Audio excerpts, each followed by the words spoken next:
Câmara de Vereadores de Balneário Camboriú. TV e Rádio Câmara. Escola do Legislativo. Olá, seja bem-vindo a mais um Pensando Balneário Camboriú, um programa da Escola do Legislativo. Em nome do presidente Marcos Curtis e do presidente da Escola do Legislativo, o vereador Gelson Rodrigues, dou boas-vindas a todos.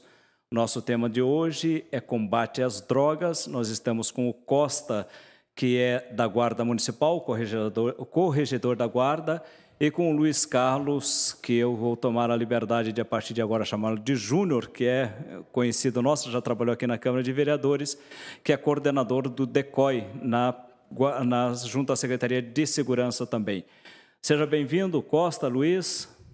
Obrigado pelo convite, João. Obrigado pelo convite também, vou aproveitar o gancho do Júnior, né? Já que tomou a liberdade de chamar de Júnior, eu vou chamar de Júnior também. Agradecer o recolocar a gente à disposição sempre para que a gente possa ter esse tipo de conversa que é construtivo para a população da nossa cidade, né? A nossa conversa de hoje sobre drogas, nós precisamos entender primeiro, né, o conceito disso, né, o que é drogas, né? Porque nós temos aí as drogas lícitas e as ilícitas, né? Obviamente, nós vamos nos voltar um pouco mais para as ilícitas, né? Mas qual que é o conceito de drogas? Porque nós temos as lícitas que estão aí, que pode ser vendida, não para todo mundo, né? Cigarro, bebida, né?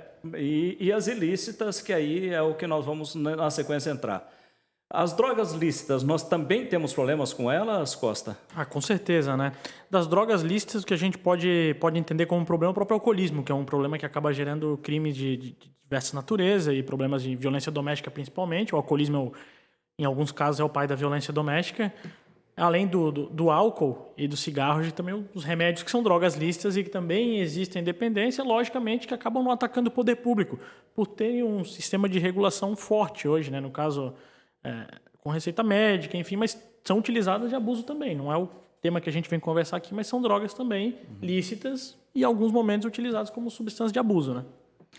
E essas drogas lícitas, em especial o álcool e cigarro, não pode menores de 18 anos ser vendidas e consumir. Nós encaramos bastante problemas também com isso, com a venda delas na nossa cidade? Principalmente no caso dos menores, né? Principalmente no caso dos menores. O Estatuto da Criança e Adolescente, ele tem o intuito de proteger o menor. E essa proteção, no caso das drogas lícitas, acaba vindo pela proibição de utilizar substâncias que venham a causar dependência. Então não é só pelo fato de ser droga. Às vezes eu tenho algo que não está listado na Anvisa como droga, mas por causar dependência é proibido que se forneça ao menor de idade. Temos um exemplo do loló, não está na portaria da Anvisa, mas é uma substância química que causa mal à saúde e dependência. Então, nesse caso, é tratado como se fosse droga, né? Mesmo não sendo, teoricamente, numa análise química, ele não vai, às vezes, ter uma substância que esteja na portaria da Anvisa, mas é tratado como se fosse. E aí nós passamos aí para as drogas. Nós podemos dividir as drogas como droga mais leve e outra mais pesada? Ou droga é droga, está tudo no mesmo bolo? Eu acredito que fazer essa divisão é um pouco perigoso, né? Eu acho que é um pouco perigoso fazer a divisão de leve e pesada, porque talvez, eu não vou falar em porta de entrada, que é um discurso que se usa há 10, 15 anos, né? De que a droga mais leve é a porta de entrada para a droga mais pesada. Eu não vou fazer esse discurso, porque pode ser que ele tenha mudado no passar dos tempos, né? Como um debate construtivo, a gente pode ter essa opinião de maneira clara.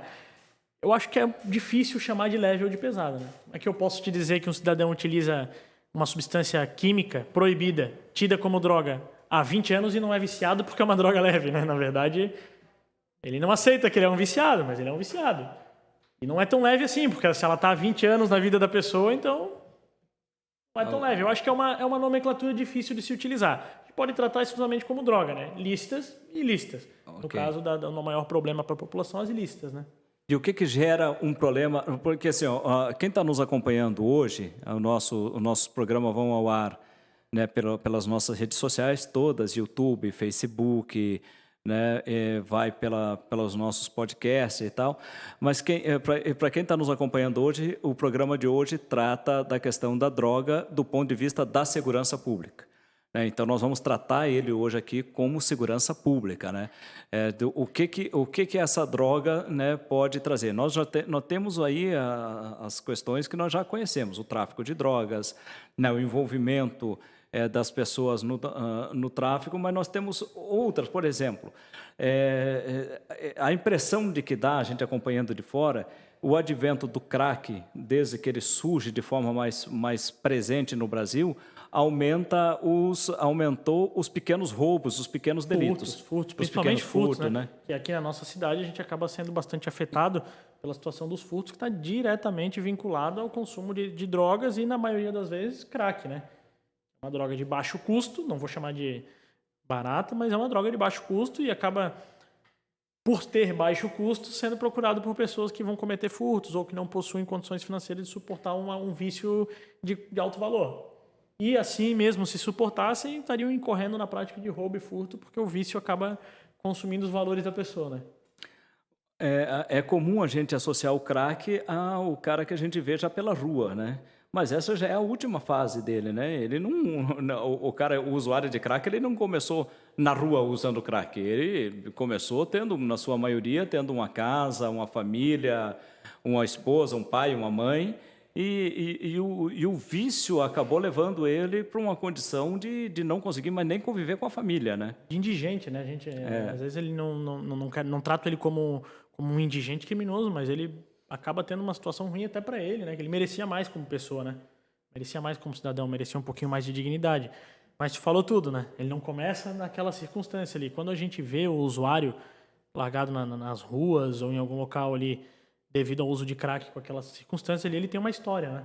Ele tem uma história e a gente pode com certeza ver que por trás dessa história vai ter uma família destruída, vai ter uma história longa, provavelmente ele passou por alguns problemas, até de saúde, né? Que muitos são debilitados ou de violência, de terem sofrido violência na rua. Então, eu acho que é um problema que a gente está debatendo como segurança pública, sim, aqui mas acaba atingindo outros setores, saúde, família, a própria educação acaba sendo prejudicada, o convívio da sociedade em si, como sociedade organizada, num ambiente que eu começo a ter incidência de tráfico de drogas e usuários de drogas, acaba ficando violento, né? Então as pessoas não conseguem, naquele local ali, ter uma vida digna, infelizmente, né? Sem falar na sensação que dá ao passar por um grupo, né, de consumidores de crack, né? O cidadão comum se sente amedrontado ao passar num local onde que tenha 3, 4 deles ali fazendo uso da droga ou esperando alguma coisa, né? Com certeza. A sensação de que é algo errado, e a pessoa que não tem o hábito de ver aquilo ou da margem da lei, né, atrapalha a vida do cidadão totalmente. Ele está andando na rua, se sente totalmente seguro a partir do momento que ele vê uma situação que assusta ele, que assusta o comportamento social dele, ele acaba se sentindo inseguro. E aí a gente gera essas famosas sensações, né? A gente não gosta de pontuar elas porque não consigo mensurá-la, né? Mas acontece. Realmente, um ambiente tomado pelo tráfico de drogas e até pelos usuários acaba ficando inseguro para o cidadão. O Júnior, o DECOI ele é responsável por fazer uma fiscalização das ocupações ilegais, né, na cidade, né? Departamento de Contenção a Invasões de Terrenos Públicos. Hoje é um departamento que tem dentro da Secretaria de Segurança, ele já vem há um grande tempo atuando nessa área, mas agora ele se especializou em fiscalizar essas invasões. Essas invasões podem ser em terrenos públicos e até em áreas como praias, em outros locais que não têm moradias, né? Então acaba que a gente vai encontrando muita gente nesses locais, como esses moradores de rua, que acabam se instalando em matas ou até em praias, e que 90% deles vêm da drogadição, né? Estão na rua por um motivo claro, né? Que é a droga. A gente acaba chamando outros departamentos para atuar, né? Para ver se a gente consegue colocar esse indivíduo um tratamento ou até mesmo um psicólogo. Uma grande parte dele não quer tratamento, ele não quer ajuda, ele quer ficar na rua mesmo. Por conta deles mesmos falarem que eu tenho um problema de droga e não quero sair daqui, ou tenho um problema familiar e já tentei, já fui internado, e a gente tem esse caso que o Costa está falando, um problema sério, que é um problema social que tem não só em Balneário Camboriú, como em outros locais. A gente vê muito morador de rua e, como eu te falei, 90% hoje é a drogadição. Então é difícil, né, controlar esse pessoal na rua aí. Aqui nós começamos aqui a falar de uma ponta, né, da drogadição, que é justamente o usuário, a cara que já está numa situação visivelmente, né, quando a gente diz visivelmente, nós estamos falando de um aspecto assim, daquele que já está visivelmente drogado, daquele que já está visivelmente à margem da sociedade, né, já não vive mais dentro da sociedade, né, aquele que você passa e vê queimando o fio que ele roubou para poder fazer um trocadinho, né, num terreno baldio, né, quando a nossa população vê isso, entendo que tem que ligar para o 153, para a nossa guarda, tem que ligar para denunciar, porque ali está acontecendo um crime, se não está acontecendo naquele espaço da queimação do fio, mas esse fio foi furtado de algum lugar para o consumo de droga. Mas nós precisamos lembrar que o consumidor existe em função de ter um fornecedor. E esse fornecedor é um gerador de violência gigantesco para a nossa sociedade. E uma dificuldade, né, que também social, porque você pega um menino de 13, 14 anos que acaba já entrando para a vida do crime, né, porque tem ali um aliciamento financeiro, e acaba entrando para a vida do crime. E que vai se transformar em alguém muito mais perigoso até, né? Porque o adolescente não tem muito aquela noção, né, da maldade, do perigo, do medo, né? E vai acabar se transformando num cidadão bastante perigoso, né? E aí acaba vindo o crime organizado, porque essa droga não é produzida no Brasil, né? O Brasil não é um produtor, pelo menos... exímio produtor, né? Vamos dizer assim. Pode produzir alguma coisinha ou outra, mas não produz. Não, Balneário Camboriú não produz drogas, né? De algum lugar vem, né, Costa? E aí tem toda uma organização às margens da sociedade que acaba dificultando a vida, né, do cidadão, mas também a vida das forças de segurança, né? É uma sociedade, vou chamar de uma sociedade paralela, né, por trás da nossa sociedade. Na verdade, falou uma coisa no começo ali que eu acho interessante, João. A gente fala assim que o consumidor existe porque existe o fornecedor. Na verdade, eu gosto de dizer o contrário. O fornecedor existe porque existe o consumidor. Se eu tenho um produto e ninguém compra, eu vou quebrar, né? Meu negócio vai deixar de existir. Então, eu gosto de inverter um pouco e remeter, vamos retornar um pouco no tempo ali, voltar nos anos 80, final dos anos 80, início dos anos 90, quando começa uma grande febre mundial da cocaína, que é o berço do crack. Cocaína vindo dos países de origem latina, Colômbia, Bolívia, a própria Venezuela, em alguns casos ali. Se esse fornecedor não conseguisse vender esse produto aqui, ele não ia existir aqui. Então, o usuário ele parece um problema pequeno, mas ele é um problema gigante, né? Porque quem sustenta a empresa de veículos, automóveis, não é o proprietário, não é o dono da concessionária. Quem compra o veículo. Você que compramos o veículo, né? Assim como quem sustenta o grande traficante é o usuário. Então, o usuário é sim um problema. No meu ponto de vista, é um problema. E é interessante a gente fazer um link, porque a lei de drogas de 2006, né? A gente chama de lei de drogas, lei de repressão a drogas. Muita gente chama, né? Lei antidrogas, lei... Na verdade, a lei, ela é uma lei para políticas públicas de drogas. Sim. E combate às drogas. Então, quando eu falo em políticas públicas, aí entra o que o Júnior está falando. Sim. 90% dos moradores de rua, dos ocupadores irregulares, provém de um vício. Um cidadão que não consegue retornar para sua casa e acaba tendo que viver na rua. Sim. Então, de um problema, eu acabo gerando vários. E o usuário, aí a gente cria um ponto de coalizão aqui, que eu acho que o usuário, infelizmente, ele mantém esse sistema. Eu escuto muito de mães. Poxa, mas o meu filho, ele só fuma maconha. O meu filho, ele só usa, ele não faz nada, ele só fuma maconha. Só que o filho dela, ele não planta essa maconha em casa e colhe a própria maconha dele e vive num mundo utópico de Charles Manson, que a maconha dele é plantada por ele. Ele compra essa maconha que vem do Paraguai, que vem para cá através de um narcotraficante, que sustenta seu sistema através da violência. Então, na verdade, o usuário é uma ponta do iceberg, mas ele cria um sistema perigoso para todo mundo, né? Costa, e eu precisava entender, né, esse diferencial de pensamento. Eu não sei, como não é minha área, eu posso estar falando um monte de bobeira aqui, tu vai me corrigindo aí. Por exemplo, nós temos alguns estados americanos que entendem que a legalização da maconha é o caminho. Outros nos Estados Unidos já entendem que não, que é proibição e tal. Nós temos aqui o vizinho Uruguai que entendeu que legalização da maconha era o caminho. Nós temos o Paraguai que fecha os olhos, né? Que não é nem legal, nem é ilegal, mas ninguém fala nada, mas ninguém fala. Nós temos o Brasil que com exceção ali de Pernambuco, né? Que produz um pouco, né?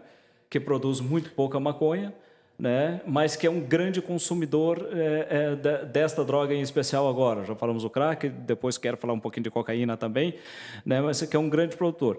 Então, assim, as duas teorias aí, da liberação da maconha e de o Estado passar a taxar isso e cobrar imposto, e da proibição, elas têm os seus acertos e seus erros ou não? Nós temos que focar numa delas e tentar ir por esse caminho, na tua opinião aqui? Vamos falar de opinião pessoal, então, né? Vamos lá. Eu acho que os dois aspectos, sim, eles têm seus acertos e têm os seus erros. O primeiro aspecto que eu posso dizer que é um acerto e um erro é se a repreensão está 100% certa e é nela que temos de investir, a gente tem aí quase 20 anos de política nacional de drogas que não está funcionando. Então, de fato, não é 100% certo. Assim como um uso desmedido de drogas também não está 100% certo. Então, acho que um ponto de equilíbrio seria importante. Mas comentou dos Estados Unidos ali, de alguns estados, né? Os anos mais violentos dos Estados Unidos e quando surgiram as máfias, quando surgiram o crime organizado, quando ele ficou forte nos Estados Unidos, foi na época da proibição do álcool. Sim. Quando o álcool foi proibido, tivemos criminosos de Al Capone. Al Capone construiu uma fortuna com uísque praticamente caseiro, né? Porque o álcool era proibido. A proibição faz com que as pessoas queiram buscar meios alternativos de utilizar. O que não quer dizer também que a liberação vai fazer com que todo mundo vive num processo de harmonia, né? Sim. Porque o cigarro é uma droga lícita. Nós mesmos comentamos hoje. Mas se incomoda se tu estiver no elevador e alguém fumar dentro do elevador? Totalmente, né? Tem um pouquinho do bom senso humano, que é extremamente difícil de se atingir, e não né? quer dizer que ela é liberada que não faça mal, né? Exatamente. Aí vamos lá, tem estados... Vamos usar esse exemplo, que eu acho que é importantíssimo, né? No estado da Califórnia, legalizada. Califórnia, se fosse um país, seria a 5ª maior economia do mundo, na frente de gigantes países. Não vou dizer que é isso, mas a Califórnia está tentando. Sim. O Uruguai, da mesma forma. Muito se fala do Uruguai, mas lá deu certo. Se você conversar com alguém que é a favor da liberação, ele vai sentar aqui e vai falar que no Uruguai deu errado. E vai te expor um monte de coisa. Se você conversar com alguém que é contra, ele vai dizer no Uruguai deu certo. Sim. E vai te expor um monte de coisa. E, na verdade, a gente tem uma carência de fontes de pesquisa reais, né? Que vão nos dizer assim, ó, isso funciona assim, isso funciona assim. Sim. Existe uma carência. Quem quer defende um lado, quem não quer defende outro, e a gente não vai para um debate científico para definir que não, isso aqui funciona assim, assim eu tenho esse efeito. Eu acho que é importante que a gente reveja a política de drogas. É importante. É importante, porque para mim nós somos parecidos com o Paraguai. Sim. Sou bem franco para ti. Sim. Se um usuário de drogas... é lícito usar? Não é lícito, é proibido. Proibido. Proibido. É uma conduta criminalizada. Usar drogas é crime no Brasil. É um crime de menor potencial ofensivo. Qual que é a pena desse crime? Multa que não se cobra, não se aplica nunca, porque se eu aplicasse ele não iria pagar. Sim. E não existe prisão fiscal, então se ele não pagar, eu não posso prender por não pagar. Então... multa não tem efeito nenhum. E a segunda pena é de admoestação verbal, que nada mais é do que um puxão de orelha, vou chamar assim.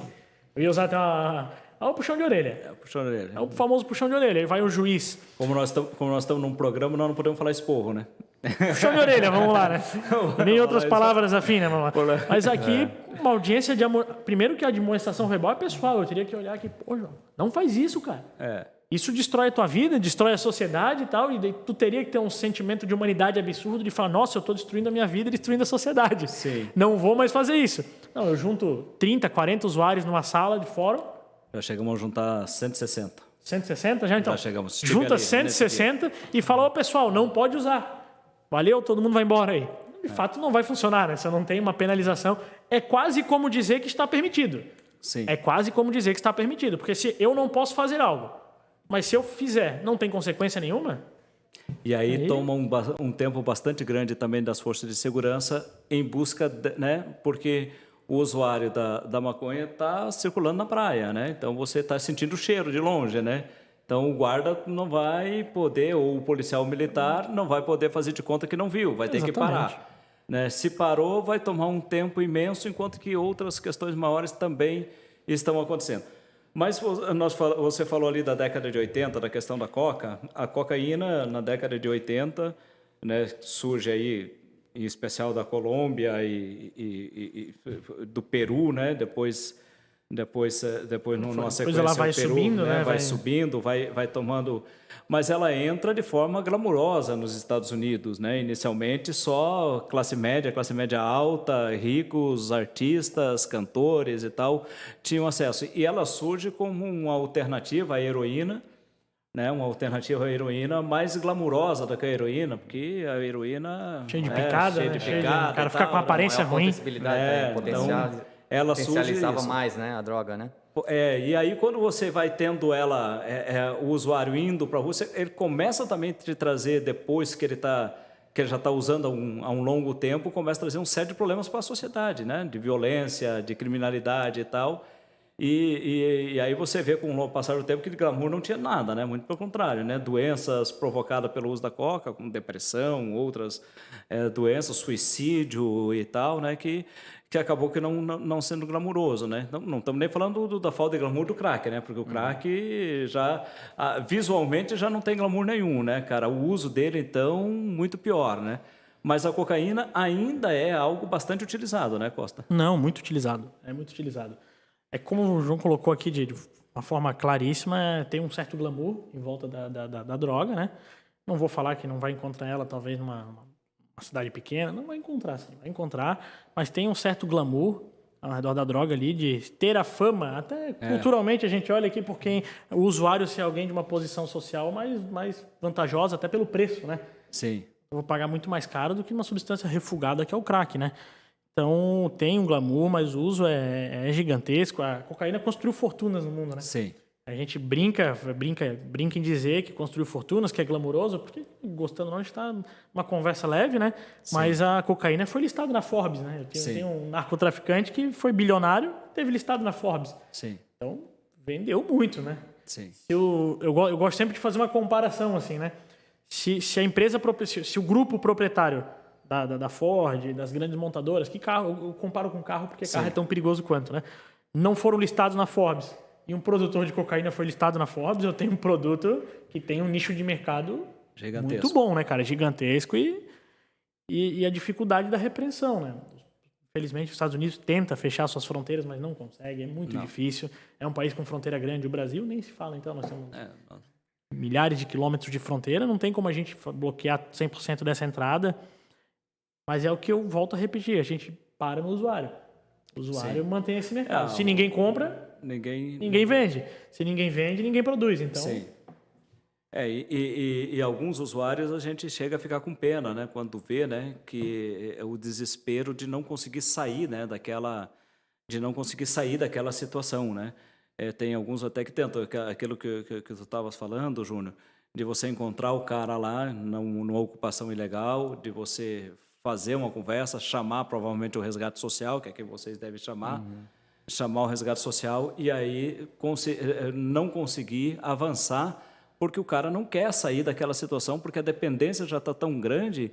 E é esse, eu acho, que o grande recado de hoje. Veja bem, né, a dificuldade do cara é tão grande de sair daquilo, aquilo prende tanto ele, que ele prefere continuar no meio do mato, na rua, dormindo dentro do esgoto.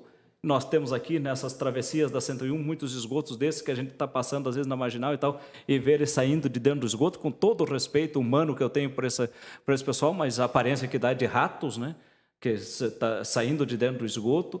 E a gente, como sociedade, tem muita dificuldade de fazer alguma coisa, porque ele tem que ter vontade de sair daquilo. E ele não consegue sair, né? Não consegue sair, ele prefere continuar naquela vida. Então, isso dificulta muito o trabalho das forças de segurança e dificulta muito, né, para a sociedade como um todo, né? João, hoje a rua ela é atrativa demais e o governo, a gente não consegue trabalhar e até mesmo tentar fazer o melhor para eles, porque a rua hoje, tu ficar num semáforo pedindo esmola, uma pessoa ganha muito mais que o governo hoje ele pode dar, né? Hoje a gente tem a casa de passagem, que se tu pode todos os dias ali, tem milhares de moradores que estão tentando resgatar a saúde, tentando até mesmo a próprio resgate, ele faz o contato com a família para ver se consegue resgatar essa pessoa. E eles ficam 3 ou 4 dias ali, voltam para a rua e na mesma vida. Então, tu acaba encontrando eles poucos metros daquele local que tu acaba encontrando aquele indivíduo acampado. Ele fica 3 dias fora e ele volta para o mesmo local. E quando tu encontra eles choram no teu ombro e falam que é muito difícil sair, que eles acabam ficando 1 mês, às vezes, sem usar droga, já foram internados e voltam ainda para a rua, porque é difícil sair. Quem entra nisso hoje, João, dificilmente tu vai sair e vai ter assim, eu não vou dizer 100%, né? A gente conseguiu aí colocar 43 pessoas trabalhando hoje, de 300 que está na rua, 43 a gente conseguiu colocar no meio, num vínculo para trabalhar e ter uma vida digna.